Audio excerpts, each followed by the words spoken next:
समस्त को मोर भूमिष्ठ प्रणाम जनाऊँगी। आज आम अति दुखर दिवस, कारण आमर अति प्रिय बापी सार आम विद्यालय छाड़ी अन्य एक विद्यालय को जाउछंती। आमे तो सार बहुत किसी शिखीचे, किंतु से कथार सम्मान एवं से आदर्श को जब आम आम काम लगाइबा सेबे सार सदाबले आम सहित अमर होई रहिबे। आमे सेतेबेले सार को आदर्श रे अनुप्राणित होबा जेतेबेले सार कहि जायतिबा प्रत्येकटी कथा को आम कार्य रे लगाइबा।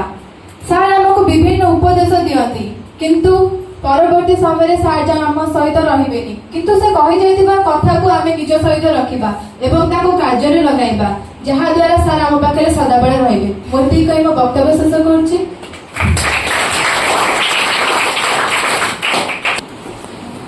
एठारे उपस्थित थिबा समस्त व्यक्ति को मोर प्रणाम। आज अवसर में मोर अति प्रिय बापी सार विषय किसी कहवाक जाऊँगी।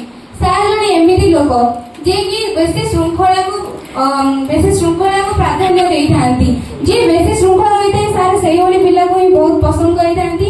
ता माने नुहे सार सबू पिला समस्त निजर बोली भावी था, आउ से समस्त को बहुत भल भल शिक्षा दे था।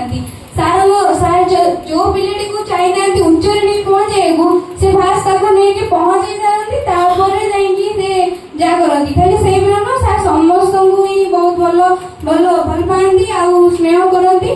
सार आज आम गहन नथिले कौन हम सार आम जदि भाविबा सार अच्छा तो ताले रहिबे सार। एति कहि मोर वक्तव्य सुनछि।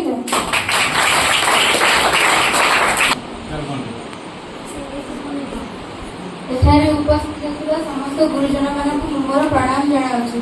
आज होउछि सबुठारु दुःखर दिन। आम निजर अति प्रिय बापी सार आम विद्यालय विद्यालय अन्य एक विद्यालय को जाउछन्ति।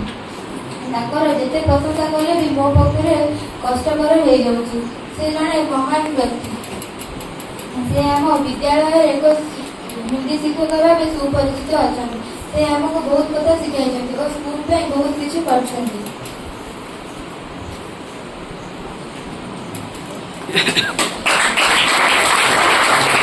स्कूल छाड़ी आम अन्य स्कूल पढ़ुनी जिते सार गाँव सत किंतु सार बस स्कूल प्रति भल पाइबा आ छात्र छात्री भल पाइबा से सब बेले चिर ऋणी ही रही।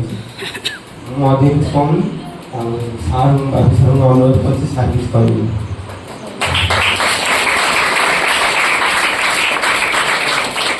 उपस्थित समस्त गुरुजन मोर प्रणाम। एठारे समस्त छात्र छात्री मानक मोर स्नेह और शुभेच्छा। आज एक दुखद घटना आम मानकर पूज्य गुरु जे कि आम मान विद्या नाम जाती से महान व्यक्तित्व आम मानकर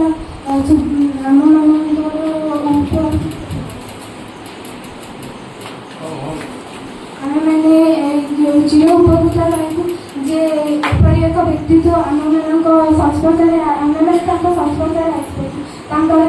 शिक्षा आम चिरदिन स्मरणीय रही। मुझे शेष समय ठाकुर को प्रार्थना करी जे चला पथ चिर कुसुमित हो छात्र मान मन स्नेह से एमती सदा सर्वदा चिरदिन रही था।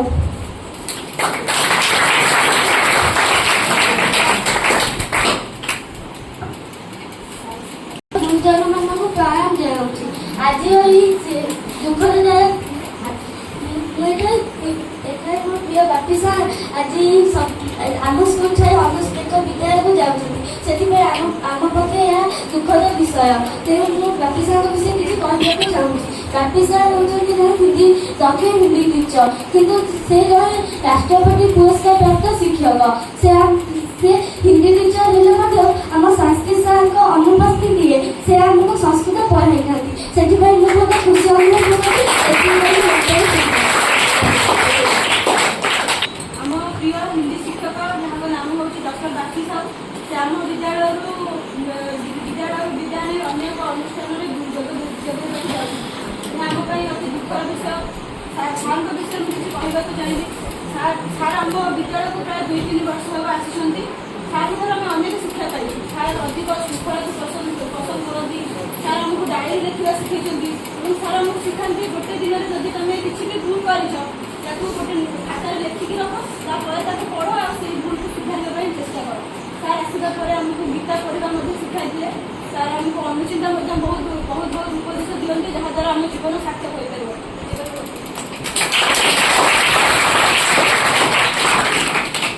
ମାନଙ୍କୁ ପ୍ରଣାମ ଜଣାଉଛି। ଆଜି ଆମ ହିନ୍ଦୀ ଶିକ୍ଷକ ବାପି ସାର୍ ଆମକୁ ଛାଡ଼ି ଯାଉଛନ୍ତି, ତେଣୁ ଆମେ ସମସ୍ତେ ଦୁଃଖିତ ଅଛୁ। ସାର୍ ଯେହେତୁ ଆମ ହିନ୍ଦୀ ଟିଚର, ତେଣୁ ଆମର ହିନ୍ଦୀ ବିଷୟରେ ଡାଉଟ୍ କ୍ଲିୟର କରନ୍ତି। ସାର୍ଙ୍କଠୁ ଆମେ ବିଭିନ୍ନ କଥା ଶିଖିଛୁ, ତେଣୁ ସାର୍ଙ୍କ ନିକଟରେ ଚିରଦିନ ପାଇଁ ଚିରଭୁକ୍ତ ରହିବୁ।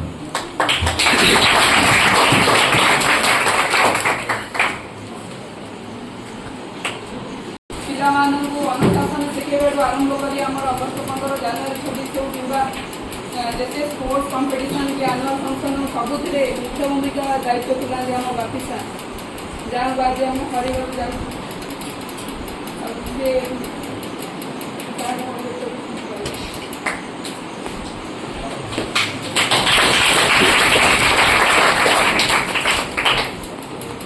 ଛାତ୍ରଛାତ୍ରୀ ଏବଂ ମୋର ସହକର୍ମୀଗଣ, ତେଣୁ ଆଜି ତୁମମାନଙ୍କ ଦ୍ୱାରା ଯେଉଁ କାର୍ଯ୍ୟକ୍ରମ କିଛି ଆୟୋଜନ ହୋଇଛି ତୁମେ ତାକୁ ଦେଖିପାରୁଥିବ ଏବଂ ଭଲ ଭାବରେ ବୁଝିପାରୁଥିବ। ଏବଂ ଏହି ସଭାର ଆୟୋଜନ ଏଭଳି ଏକ ବେପାର ଯାହା ଚିରନ୍ତନ ସତ୍ୟ ଭାବରେ ଆମ ଆଗରେ ଉଦ୍ଭାସିତ ହୋଇଛି। ଯେମିତି ଜୀବନ ମୃତ୍ୟୁ ଗୋଟିଏ ମୁଦ୍ରାର ଦୁଇ ପାର୍ଶ୍ୱ, ଠିକ୍ ସେହିପରି ସ୍ୱାଗତ ଆଉ ବିଦାୟ ଇଏ ମଧ୍ୟ ଚିରନ୍ତନ ସତ୍ୟ।